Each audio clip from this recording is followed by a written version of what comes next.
Hello बच्चों, कैसे हैं आप सब। आज हम स्टार्ट करेंगे जर्नल एंट्रीज का नेक्स्ट पार्ट, जो कि आपका वीडियो नंबर 4 होगा ये। और इसके बाद एक और बनेगी आपकी वीडियो, उसके बाद जर्नल एंट्री पूरा कंप्लीट हो जाएगा। तो कुछ आज हम सीखेंगे बैंकिंग ट्रांजैक्शंस के बारे में कि क्लास 11th में जर्नल एंट्रीज में बैंकिंग ट्रांजैक्शंस को हम कैसे रिकॉर्ड करते हैं, और कुछ इसके अलावा एक्स्ट्रा जर्नल एंट्रीज। तो चलिए स्टार्ट करते हैं हम लोग जर्नल एंट्रीज पार्ट 4।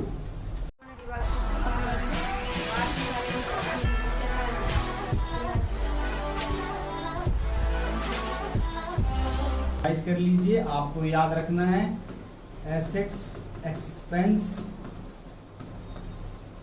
लायबिलिटी यानी LIC, लायबिलिटी, इनकम, और लास्ट में आता है आपके पास कैपिटल।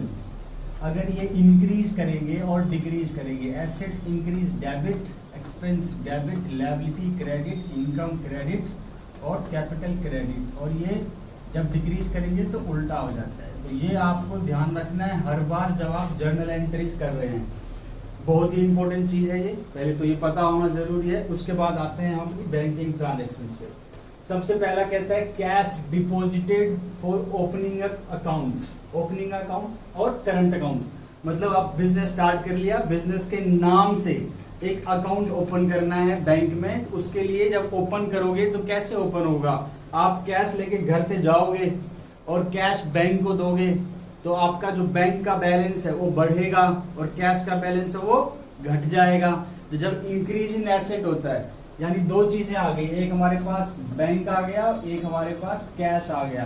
तो बैंक एसेट बढ़ता है तो क्या होता है हमारा डेबिट, और कैश भी एसेट घटता है तो क्या होता है क्रेडिट। तो इसकी जो पहली ट्रांजैक्शन बनेगी आपकी, वो पहली ट्रांजैक्शन बनेगी इसकी क्या बनेगी, bank account debit to cash account. ये होगी इसकी journal entry. Bank increase bank debit, और cash decrease in asset credit. ये हो गया आपका। फिर आता है next cash withdrawal from bank for office use. इस बार क्या हुआ कि हमने बैंक से पैसे निकाले हैं, विड्रॉल किया है। तो बैंक से जब विड्रॉल करेंगे तो मेरे हाथ में क्या आएगा, कैश। और वो कैश इसलिए लिखेंगे क्योंकि वो पैसा हम ऑफिस में यूज करेंगे, घर पे नहीं। पर्सनल यूज के लिए प्रोप्राइटर नहीं विड्रॉ कर रहा, ऑफिस के लिए विड्रॉ कर रहा है। ऑफिस के लिए विड्रॉ कर रहा है, इसका मतलब आपका कैश आपके हाथ में आया। इस बार कैश इंक्रीज हो जाएगा तो कैश अकाउंट डेबिट, और बैंक आपका डिक्रीज हो जाएगा तो एसेट्स डिक्रीज क्या होता है हमारा क्रेडिट। तो इसकी एंट्री बनेगी cash account debit to bank. Number 3 entry क्या कहता है, cash withdrawal from bank for personal use. किसके लिए विड्रॉ किया गया है, पर्सनल यूज के लिए। तो बैंक तो डिक्रीज होगा क्योंकि आप बैंक से पैसा निकाल रहे हो, बैंक से पैसा निकालोगे तो बैंक डिक्रीज, एसेट डिक्रीज क्या होता है हमारा क्रेडिट। और जब आप पर्सनल यूज के लिए प्रोप्राइटर विड्रॉ करते हैं तो उसको हम क्या बोलते हैं, उसको बोलते हैं ड्रॉइंग। तो इसकी एंट्री होगी drawing account debit to bank, यानी जब भी बैंक डिक्रीज करेगा तो आपका क्या होगा वो क्रेडिट, क्योंकि एसेट डिक्रीज क्रेडिट होता है। नेक्स्ट आता है बैंक चार्ज्ड, मतलब बैंक ने पैसे आपके काट लिए बैंक अकाउंट में से, कम कर दिया। क्यों कम कर दिया, क्योंकि कोई बैंक चार्जेस के नाम से, एक्सपेंस के नाम से उसने आपका पैसा कम कर दिया। तो बैंक ने चार्ज कर लिए मतलब ले लिया। किसकी वजह से, कोई बैंक चार्जेस, जैसे आप ATM यूज करते हो, चेकबुक यूज करते हो, बैंक का सर्विसेज यूज करते हो, उसके बदले आपसे कुछ चार्जेस लिया जाता है बैंक के थ्रू। तो इस केस में भी एक्सपेंस हुआ, एक तो ये बैंक चार्ज एक्सपेंस है। एक्सपेंस इंक्रीज क्या होता है डेबिट, और आपका बैंक से पैसा डिक्रीज कर जाएगा। ऑटोमेटिक बैंक जो है आपके पैसे अकाउंट में से रिड्यूस कर देगा, तो फिर से बैंक क्रेडिट हो जाएगा। एंट्री क्या बनेगी, एंट्री बनेगी bank charges account debit to bank, क्योंकि फिर से बैंक क्रेडिट हो गया। बैंक क्रेडिट हो गया मतलब बैंक आपका कम हो गया। नेक्स्ट आता है interest charged by bank. Charge जब भी लिखा हो तो इसका मतलब बैंक आपसे ले रहा है। इस बार क्या ले रहा है, आपसे इंटरेस्ट चार्ज कर रहा है। हो सकता है आपने कोई बैंक से लोन लिया हो, उस लोन के बदले बैंक आपसे इंटरेस्ट चार्ज कर रहा है, ले रहा है। तो आपका बैंक अब इंटरेस्ट लेता है, तो ऐसा नहीं कि इंटरेस्ट लेने आपके घर आएगा, वो कैश नहीं ले आता, आपके बैंक को ही क्या कर देगा, कम कर देगा। आपका जो बैंक में बैलेंस था वो क्या कर देगा, कम कर देगा। तो फिर से बैंक क्रेडिट हो जाएगा। तो इसकी एंट्री होगी इंटरेस्ट एक्सपेंस हो गया है, interest account debit to bank, interest account debit to bank. यानी जब भी आपका बैंक रिड्यूस होगा तो बैंक क्या हो जाएगा हमारा, क्रेडिट। लास्ट है, लास्ट क्या है आपके पास, इंटरेस्ट अलाउड। अलाउड का मतलब होता है कि बैंक ने आपको इंटरेस्ट दिया है, बैंक ने आपको इंटरेस्ट दिया है। क्यों दिया है, क्योंकि हो सकता है कि मेरे अकाउंट, मेरे पैसे, मेरे बैलेंस पड़े हों, उस पे इंटरेस्ट बैंक दे रही है तो हमारी इनकम हो गई। और इस बार जब देगी तो घर पे आके नहीं देगी, वो आपके बैंक के बैलेंस को बढ़ा देगी। तो जब बैंक बढ़ेगा फिर से एसेट इंक्रीज, अब बैंक इस बार बढ़ रहा है तो क्या हो जाएगा, डेबिट, और आपकी एक इनकम हो गई इंटरेस्ट के नाम से। किसके नाम से, इंटरेस्ट। तो ये हो गई इसकी लास्ट एंट्री। तो यानी जब भी बैंक बढ़ेगा, एसेट बढ़ेगा तो डेबिट, और जब भी बैंक घटेगा तो क्रेडिट। तो ये थी कुछ बैंकिंग ट्रांजैक्शंस जो आपको शायद समझ में आ गया होगा। तो ये स्क्रीनशॉट लेना चाहते हो तो आप ले लो। इसके अलावा दो एंट्रीज और हैं बैंक से रिलेटेड जो कि इंपॉर्टेंट है काफी, तो आपको उसको समझना है। देखिए क्या है, आप देख रहे होंगे यहाँ पे लिखा है कि cheque received from debtors and deposited in the bank on the same date. यानी चेक मिला, किसी डेटर ने आपको चेक दिया और चेक आज ही मिला और आज ही आपने बैंक में डिपॉजिट कर दिया सेम डे को। तो जब सेम डे को डिपॉजिट कर दिया तो आपको एंट्री क्या लिखनी है, सीधा बैंक को डेबिट करोगे, बैंक बढ़ा दोगे। तो bank account debit to debtors, यानी जिससे भी आपको पैसा, जिससे भी आपको चेक मिला था, सीधी सीधी एंट्री, सेम डे को चेक मिला है, बैंक को बढ़ा देंगे, डेटर को रिड्यूस कर देंगे क्योंकि डेटर आपका कम हो गया, खत्म। तो ये हो गई bank account debit to debtors. Second entry देखो क्या कह रहा है, चेक रिसीव्ड फ्रॉम डेटर्स, ये बात ऊपर भी लिखी थी, and are not deposited in the bank on same day. यानी सेम डे को उसने जमा नहीं कराया, मतलब मिला मुझे आज है, आज मिला और मैंने उसको कल जमा किया, परसों जमा किया, डिपॉजिट बैंक में किया। तो उसकी क्या ट्रीटमेंट होती है वो देखिए। उसकी ट्रीटमेंट आपको बच्चों दो तरह से ध्यान रखना पड़ेगा। क्या, एक तो सीबीएसई क्या डील करती है इसको, और एक आईएससी क्या डील करती है इसको। यानी सीबीएसई बोर्ड में हमें कुछ और पैटर्न से एंट्री करना होता है और आईएससी बोर्ड में कुछ और पैटर्न से एंट्री करना होता है इसको, बाकी सारी एंट्री लगभग में सेम है। तो सीबीएसई क्या कहता है कि जिस दिन चेक मिला, चेक जिस दिन रिसीव होगा आपको, जिस दिन चेक रिसीव होगा उस दिन आपको जो एंट्री करनी है वो एंट्री करनी है cheque in hand, cheque in hand account debit to debtors. उस दिन आप सीधा बैंक मत कर देना, बैंक में हम तभी डेटर्स करेंगे जब वो हमने सेम डे को मिला और सेम डे हमने बैंक में डिपॉजिट कर दिया। लेकिन चेक मिला मुझे आज है और डिपॉजिट मैं आज के बाद कल करूंगा, परसों किसी भी दिन करूंगा, तो जिस दिन मिला उस दिन आप ये एंट्री करेंगे cheque in hand account debit to debtors. ISC board क्या करता है इस चीज को, आईएससी कहता है इसको हम कैश डील करेंगे, इसको हम एज ए कैश एज्यूम करेंगे। तो ये हो जाएगा cash account debit to debtors, to debtors. यानी अगर सीबीएसई वाले बच्चे अगर वीडियो देख रहे हो तो उसका मतलब ये है कि आपको ये एंट्री करनी है cheque in hand account debit to debtors, और आईसी वाले बच्चे अगर देख रहे हो तो उनको ये एंट्री करनी है चेक रिसीव करने की cash account debit to debtors. अब ये चेक हम क्या करेंगे, डिपॉजिट करेंगे। अब डिपॉजिट करेंगे तो क्या एंट्री होगी, अब जब सीबीएसई में डिपॉजिट होगा तो क्या होगा, आपका बैंक इंक्रीज कर जाएगा। तो बैंक अकाउंट डेबिट और जो चेक इन हैंड था उसको आप खत्म कर दो, खत्म कर दो मतलब उसका उल्टा इफेक्ट, जो डेबिट था उसको क्रेडिट कर दो। तो चेक इन हैंड आपका हो जाएगा यहाँ पे क्रेडिट। तो ये एंट्री कब होगी, जिस दिन आप बैंक में उस चेक को डिपॉजिट करेंगे। तो डिपॉजिट के दिन ये वाली एंट्री होगी और चेक रिसीव होगा तो ये वाली। आईएससी बोर्ड में पहले दिन मैंने बताया जब चेक रिसीव होगी तो आपको क्या एंट्री करनी है, cash account debit to debtors, और जब आप इसको बैंक में डिपॉजिट करोगे तो वहां पे फिर कॉन्ट्रा एंट्री बन जाएगा, बैंक अकाउंट डेबिट तो होगा बट इस बार ये कैश को रिड्यूस कर देंगे टू कैश, कैश को, इसको कैश को खत्म कर देंगे, मतलब उल्टा इफेक्ट, जो डेबिट था उसको क्या कर देंगे, क्रेडिट कर देंगे। तो ये है आपके पास, अगर चेक हमें मिला है और चेक हमने सेम डे को डिपॉजिट नहीं किया, उसकी क्या एंट्री करनी है ये। और अगर चेक मिला और आपने उसको सेम डे एंट्री कर दी तो सीधा एंट्री करोगे bank from debit to debtors. Correct है? आई होप कि आपको समझ में आ रही होगी। चलिए नेक्स्ट एंट्री, यही बैंकिंग ट्रांजेक्शन थे हमारे, इसके अलावा कुछ और जनरल एंट्रीज हैं वो भी देख लेते हैं। अब ये देखो आपके पास आता है एडजस्टमेंट एंट्री, कुछ आउटस्टैंडिंग एक्सपेंसेस। आउटस्टैंडिंग का मतलब क्या होता है?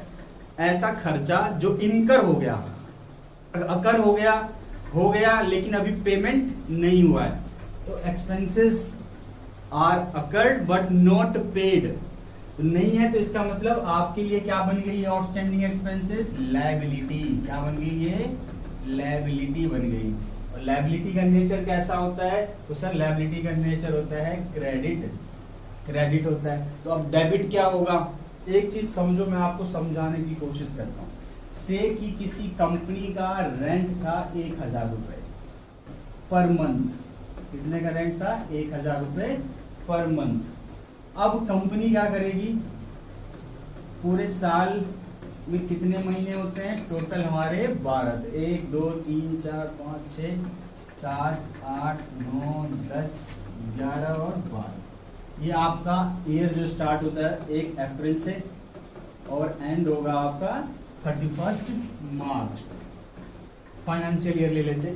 अब हुआ ये कि कंपनी ने क्या किया, टोटल साल में 12 महीने थे। एक हमारा कॉन्सेप्ट होता है एक्रूअल कॉन्सेप्ट। एक्रूअल कॉन्सेप्ट क्या कहता है कि आपको खर्चे पूरे 12 महीने के ही दिखाने हैं, न उससे ज्यादा न उससे कम।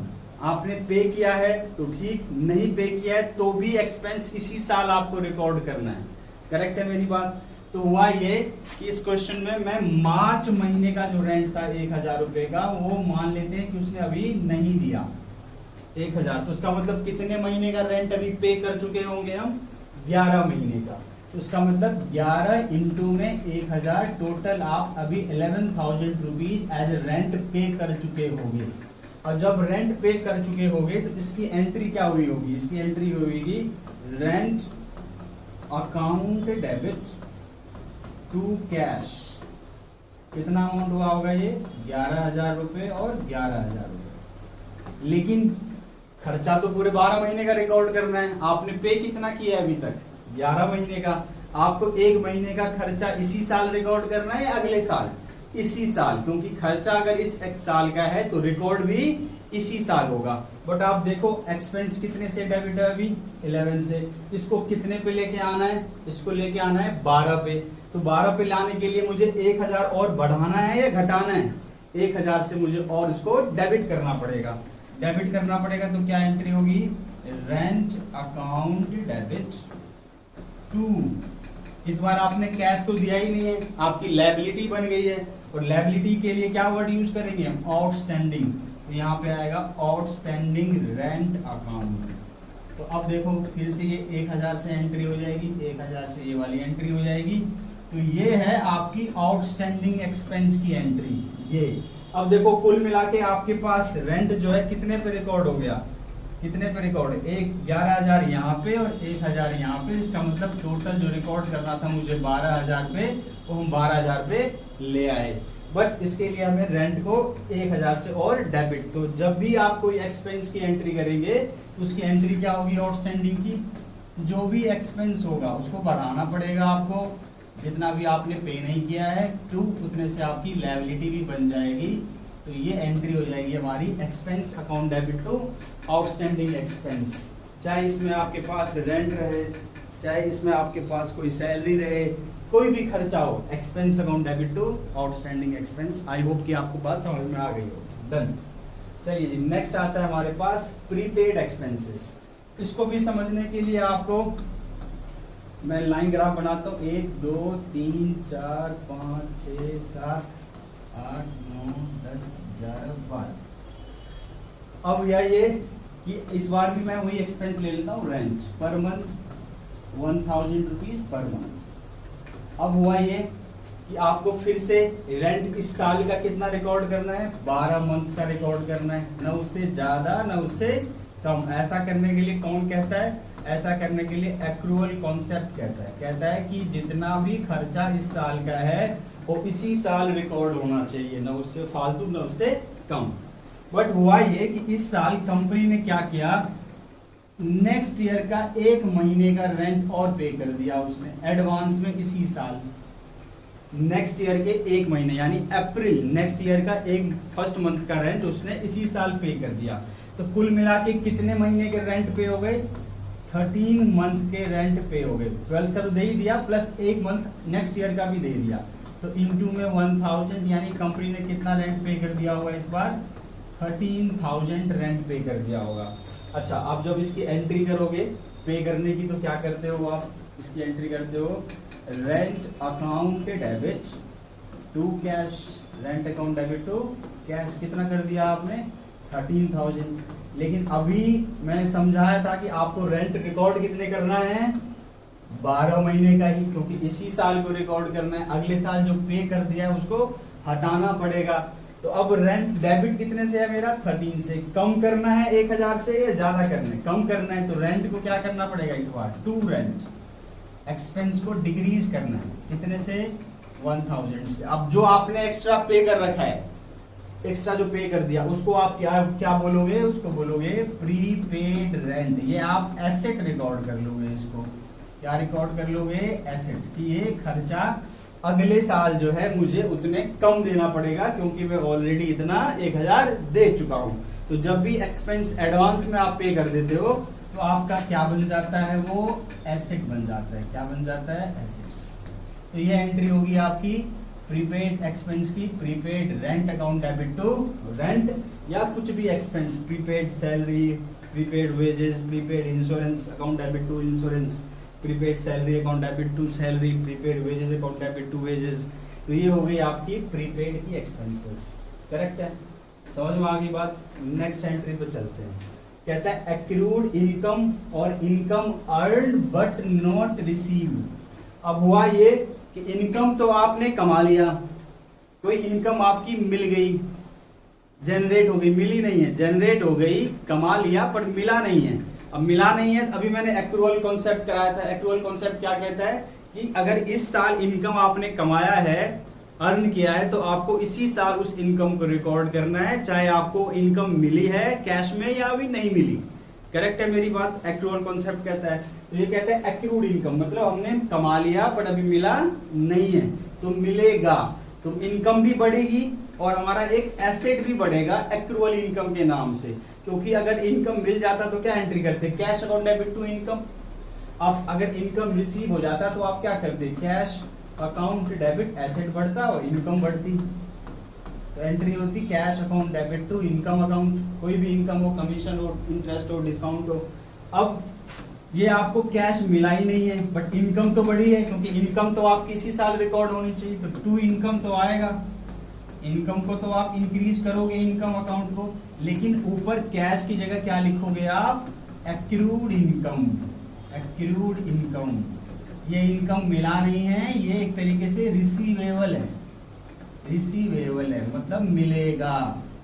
तो जब तक नहीं मिला है तब तक मेरे लिए क्या कहलाएगा, ये एसेट कहलाएगा। एक्रूड इनकम जो होता है हमारा क्या होता है, एसेट्स होता है। अगर इनकम आपने अर्न कर लिया पर अभी मिला नहीं है तो आपके लिए एसेट है, रिसीवेबल है, इसलिए इसकी इनकम एंट्री क्या बनेगी, accrued income account debit to income. Income तो क्रेडिट होगा क्योंकि इनकम तो आपकी बढ़ रही है। डन, चलिए जी अब हम स्टार्ट करते हैं नेक्स्ट टॉपिक। नेक्स्ट आता है इनकम रिसीव्ड इन एडवांस और अर्न इनकम। इसका क्या मतलब हुआ, उसका उल्टा जो पिछला मैंने कराया था कि इनकम आपने कमाया नहीं, पहले ही मिल गया। जैसे कि मैं बच्चों से फीस एडवांस में ले लेता हूँ, तो एडवांस में ले लेते हैं तो इसका मतलब मेरे लिए वो लायबिलिटी है, क्योंकि मुझे अभी उनको बच्चों को पढ़ाना है इस सेशन में। इसका मतलब जब भी आपको कोई इनकम मिलेगी पहले ही एडवांस में, तो आपके लिए क्या बन जाएगी, वो लायबिलिटी। तो ये क्या होती है, ये होती है लायबिलिटी। अगर इनकम आपको पहले मिल जाए तो क्या बन जाएगी, वो लायबिलिटी। अब इनकम मुझे इस साल की तो थी नहीं, मान लो कि नेक्स्ट ईयर की इनकम मुझे इसी साल मिल गई, तो इस साल की इनकम तो नहीं है, वो नेक्स्ट ईयर की इनकम है, बट मिल तो गया।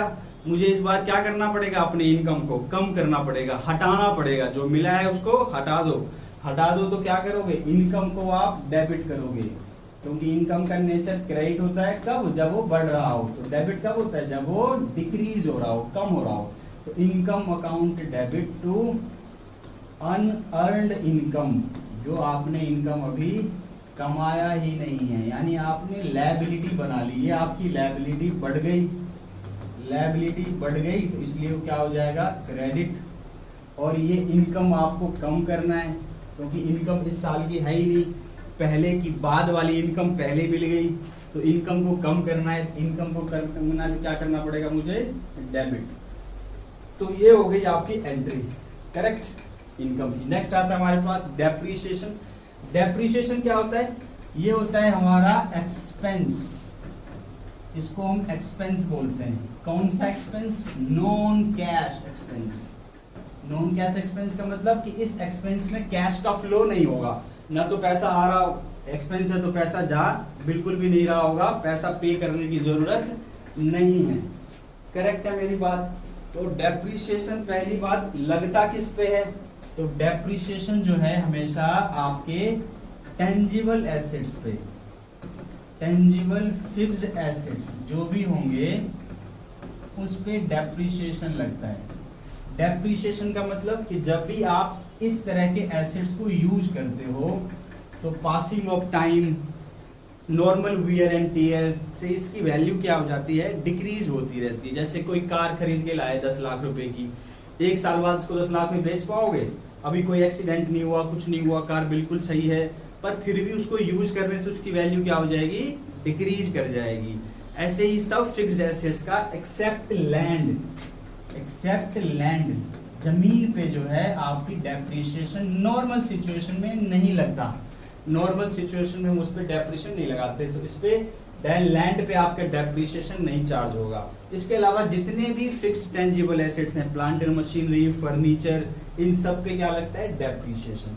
तो डेप्रिसिएशन हमारा एक्सपेंस हो गया, एक्सपेंस बढ़ता है तो क्या होता है, डेबिट, और इसका इम्पैक्ट क्या पड़ता है कि उससे एसेट्स की वैल्यू कम हो जाती है, और एसेट की वैल्यू कम होगी तो क्या होगा, वो क्रेडिट। इसलिए एंट्री क्या बनेगी, एंट्री बनेगी depreciation account debit, depreciation account debit to assets account, चाहे वो प्लांट एंड मशीनरी हो, चाहे वो फर्नीचर हो, चाहे लैंड एंड बिल्डिंग हो। लैंड एंड बिल्डिंग पे लगता है, सिर्फ लैंड पे नहीं लगता, बिल्डिंग पे डेप्रिसिएशन लगता है, करेक्ट है। तो आई होप कि मेरी बात समझ में आ गई होगी। इसमें आपको क्वेश्चंस कैसे आएगा कि कोई प्लांट एंड मशीनरी है जिसकी वैल्यू है 1 लाख रुपीज, कॉस्ट, उसकी कॉस्ट है 1 लाख रुपीज, उस पर आपको कहेगा कि डेप्रिसिएशन लगा दीजिए 10% पर एनम, तो 1 लाख का 10% कितना हो गया, 10,000, तो वैल्यू कितने से डिक्रीज कर गई, 10,000 से। तो ये जो एंट्री होगी वो कितने से होगी, 10,000 और 10,000 से। Done. Next entry, interest on capital. Interest on capital का मतलब क्या होता है कि मैंने कई बार बताया है, ये आपका है फर्म और ये है आपका ओनर। इसने जो पैसा बिजनेस में लगा रखा है, कंपनी उसको क्या बोलती है, कैपिटल। कंपनी क्या बोलती है उसको, कैपिटल। अब उस कैपिटल पे ये क्या करेगा, कंपनी क्या करेगा, उसको इंटरेस्ट देगा, ये देगा इंटरेस्ट। तो कंपनी के लिए मुझे बताओ, इंटरेस्ट एक्सपेंस हुआ क्या, बिल्कुल हुआ सर, क्योंकि कंपनी फर्म जो है उसको इंटरेस्ट दे रही है, तो उससे इंटरेस्ट दे रही, फर्म के लिए क्या हुआ, ये एक्सपेंस।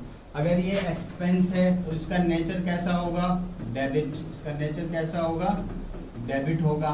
और जब भी ये इंटरेस्ट देगी, से कि इसने मान लो कैपिटल दे रखा था बिजनेस में 1 लाख रुपए का, कंपनी उस पर इंटरेस्ट दे रही है 10%, तो 1 लाख का 10% कितना हो गया, 10,000। तो अब इसको जब भी फर्म पार्टनर को देती है इंटरेस्ट, तो उसको कैश के फॉर्म में नहीं देगी, वो क्या करेगी, उसके कैपिटल को इंक्रीज कर देती है। क्या कर देगी, उसके कैपिटल को इंक्रीज कर देगी, यानी अब उसका कैपिटल हो गया 1,10,000 रुपीज। तो इंक्रीज इन कैपिटल क्या होता है, क्रेडिट। तो इसलिए एंट्री क्या बनेगी, एंट्री बनेगी हमारी interest on capital account debit to capital account, to capital account. Capital बढ़ा इसलिए क्रेडिट, और इंटरेस्ट ऑन कैपिटल एक्सपेंस हो गया इसलिए डेबिट, और ये एंट्री कितने से होगी 10,000 और 10,000। डन, समझ में आ गई बात। नेक्स्ट एंट्री आपके पास है इंटरेस्ट ऑन ड्राइंग की।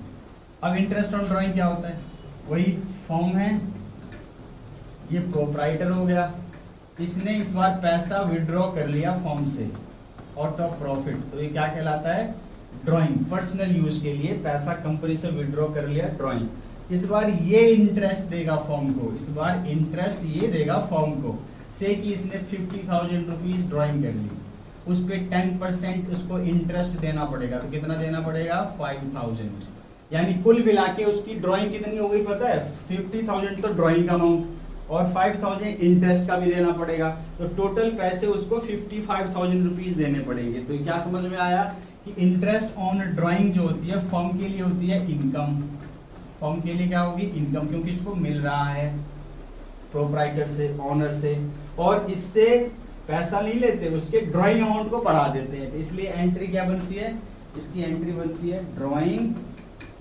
Account debit to interest on drawing, to interest on drawing, यानी पहले से ही 50,000 रुपीज की इसकी ड्राइंग होगी और 5,000 ड्राइंग और बढ़ जाएगा उसका, यानी कुल मिला के उसको 55,000 रुपीज उसको पे करने पड़ेंगे।